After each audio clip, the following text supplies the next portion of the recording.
Good morning. Chapter 10, An Explosion. Day after day, the spider waited, head down, for an idea to come to her. Hour by hour, she sat motionless, deep in thought. Having promised Wilbur that she would save his life, she was determined to keep her promise. Charlotte was naturally patient. She knew from experience that if she waited long enough, a fly would come to her web, and she felt sure that if she thought long enough about Wilbur's problem, an idea would come to her mind. Finally, one morning toward the middle of July, the idea came. "Why, how perfectly simple," she said to herself. "The way to save Wilbur's life is to play a trick on Zuckerman. If I can fool a bug," thought Charlotte, "I can surely fool a human. People are not as smart as bugs." Wilbur walked into his yard just at that moment. "What are you thinking about, Charlotte?" he asked. "I was just thinking," said the spider, "that people are very gullible." "What does gullible mean?" "Easy to fool," said Charlotte. "Oh, that's a mercy," replied Wilbur, and he lay down in the shade of his fence and went fast asleep. The spider, however, stayed wide awake, gazing affectionately at him and making plans for his future. Summer was half gone, and she knew she didn't have much time. That morning, just as Wilbur fell asleep, Avery Arable walked into the Zuckerman's front yard, followed by Fern. Avery carried a live frog in his hand. Fern had a crown of daisies in her hair, and the children ran for the kitchen. "Just in time for a piece of blueberry pie," said Mrs. Zuckerman. "Look at my frog," said Avery, placing the frog on the drain board and holding out his hand for pie. "Oh, take that thing out of here," said Mrs. Zuckerman. "He's hot," said Fern. "He's almost dead, that frog." "He is not," said Avery. "He lets me scratch him between the eyes." The frog jumped and landed in Mrs. Zuckerman's dishpan full of soapy water. "You're getting your pie on you," said Fern.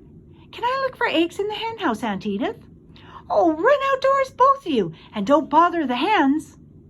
"It's getting all over everything," shouted Fern. "His pie is all over his front." "Come on, frog," cried Avery, and he scooped up his frog. The frog kicked, splashing soapy water onto the blueberry pie. "Ah, another crisis," groaned Fern. "Let's swing in the swing," said Avery. The children ran to the barn. Mr. Zuckerman had the best swing in the county. It was a single long piece of heavy rope tied to the beam over the north doorway. At the bottom end of the rope was a fat knot to sit on. It was arranged so that you could swing without being pushed. You climbed a ladder to the hayloft. Then, holding the rope, you stood at the edge and looked down and were scared and dizzy. And then you straddled the knot so that it acted as a seat. Then you got all your nerve, took a deep breath, and jumped. For a second, you seemed to be falling to the barn floor far below, but then suddenly the rope would begin to catch you, and you would sail through the barn door going a mile a minute, with the wind whistling in your eyes and ears and hair. Then you would zoom upward into the sky and look up at the clouds, and the rope would twist, and you would twist and turn with the rope. Then you would drop down, down, down out of the sky and come sailing back into the barn, almost into the hayloft. And then sail out again, not quite as far this time. Then in again, not quite so high. Then out again, then in again, then out, then in, and then you jump off and fall down and let somebody else try it. Mothers for miles around worried about Zuckerman's swing. They feared some child would fall off, but no child ever did. Children almost always hang on to things tighter than their parents think they will. Avery put the frog in his pocket and climbed to the hayloft. "The last time I swang in this swing, I almost crashed into a barn swallow," he yelled. "Take the frog out," ordered Fern. Avery straddled the rope and jumped.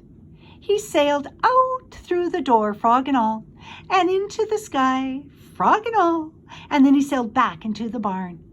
"Your tongue is purple," screamed Fern. "So is yours," cried Avery, sailing out again with the frog. "I have hay inside my dress and it itches," called Fern. "Scratch it," yelled Avery as he scaled back. "Well, it's my turn," said Fern. "Jump off." Fern's got the itch, sang Avery. When he jumped off, he threw the swing up to his sister. She shut her eyes tight and jumped.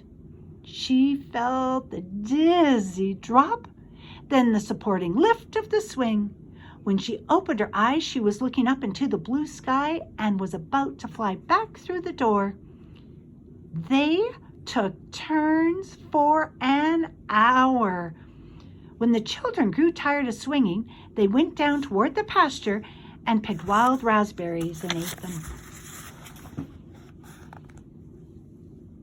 Fern bit into a raspberry that had a very bad tasting bug inside it, and it got discouraged.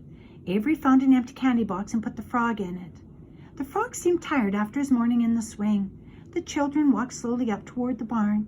They too were tired and hardly had energy enough to walk. Let's build a treehouse, suggested Avery. I want to live in a tree with my frog. I'm going to visit Wilbur, Fern announced. They climbed the fence into the lane and walked lazily towards Pigpen. Wilbur heard them coming and got up. Avery noticed the spider web, and coming closer, he saw Charlotte. Hey, look at that big spider, he said. It's tremendous. Leave it alone, commanded Fern. You've got a frog, isn't that enough? Oh, that's a fine spider, and I'm going to capture it, said Avery. He took the cover off the candy box, then he picked up a stick. I'm going to knock that old spider into this box, he said. Wilbur's heart almost stopped when he saw what was going on.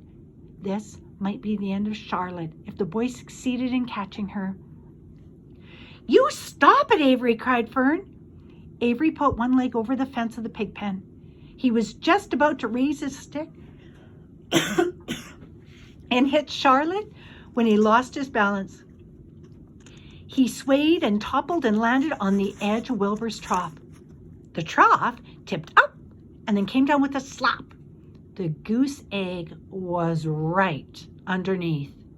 There was a dull explosion as the egg broke, and then a horrible smell. Fern screamed. Avery jumped to his feet. The air was filled with the terrible gases and smells from the rotten egg. Templeton, who had been resting in his home, scuttled away into the barn. Ah, good night, screamed Avery. Good night. What a stink. Let's get out of here. Fern was crying. She held her nose and ran toward the house. Avery ran after her, holding his nose. Charlotte felt greatly relieved to see him go. It had been a narrow escape. Later on that morning, the animals came up from the pasture.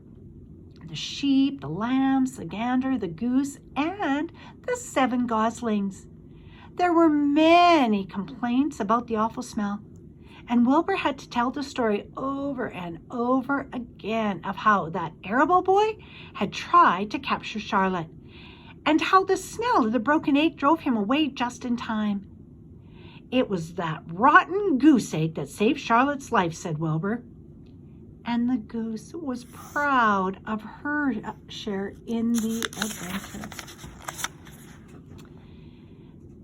I'm delighted the egg never hatched the gun, she gobbled.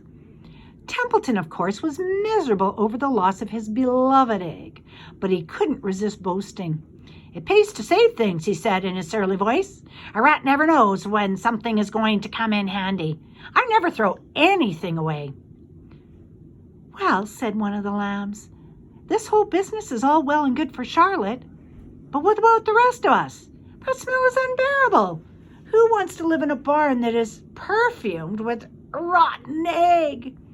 Oh, don't worry, you'll get used to it, said Templeton. He sat up and pulled wisely at his long whiskers, then crept away to pay a visit to the dump.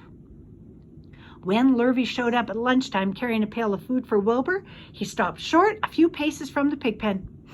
He sniffed the air and made a face. What in thunder, he said. Setting the pail down, he picked up the stick that Avery had dropped and pried the trough up. Rats, he said.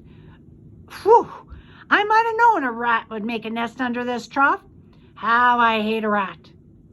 And Lurvy dragged Wilbur's trough across the yard and kicked some dirt into the rat's nest, burying the broken egg and all Templeton's other possessions. Then he picked up the pail, Wilbur stood in the trough, drooling with hunger. Lurvy poured the slops creamily down around the pig's eyes and ears. Wilbur grunted. He gulped and sucked and gulped, making swishing and swooshing noises, anxious to get everything at once. It was a delicious meal. Skim milk, wheat middlings, leftover pancakes, half a donut, the rind of a summer squash, 2 pieces of stale toast, a third of a ginger snap, a fishtail, 1 orange peel, several noodles from a noodle soup, the scum off of a cup of cocoa, an ancient jelly roll, a strip of paper from the lining of the garbage pail, and a spoonful of raspberry jello. Wilbur ate heartily. He planned to leave half a noodle and a few drops of milk for Templeton, and then he remembered that the rat had been useful in saving Charlotte's life and that Charlotte was trying to save his life, so he left a whole noodle instead of a half. Now that the broken egg was buried, the air cleared, and the barn smelled good again. The afternoon passed and evening came. Shadows lengthened. The cool and kindly breath of evening entered the doors and windows. Astride her web, Charlotte sat moodily eating a horsefly and thinking about the future. And after a while, she bestirred herself. She descended to the center of the web, and there she began to slowly cut some of her lines. She worked slowly but steadily while the other creatures drowsed. None of the others, not even the goose, noticed that she was at work. Deep in his soft bed, Wilbur snoozed.